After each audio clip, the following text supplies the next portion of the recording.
Doctor, what should I do if Clomid doesn't work? Clomid is the brand name of clomiphene, which is also known as estrogen-blocking drugs. They cause the hypothalamus and pituitary gland, located in your brain, to release hormones, which helps the ovaries to release eggs. The typical starting dosage of clomiphene is 50 milligrams a day for 5 days. You usually take the first pill on the 3rd, 4th, or 5th day after you start your period. You can expect to start ovulating about 7 days after you've taken the last dose. If it doesn't happen right away, your doctor may ask you to increase your dose by 50 milligrams a day each month, up to 150 milligrams.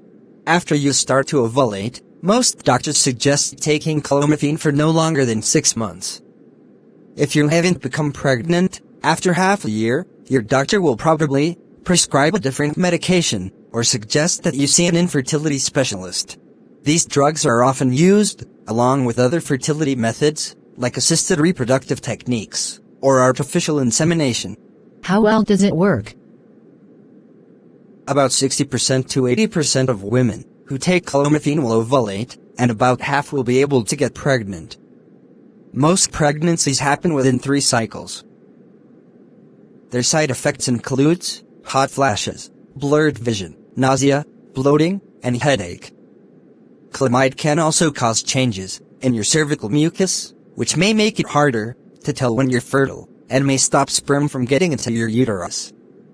Like many fertility drugs, Clomid can raise your chance of multiple births. So if you have been taking 50 milligram, increase it to 150 milligram, and if it didn't still work, then see your doctor to know what next.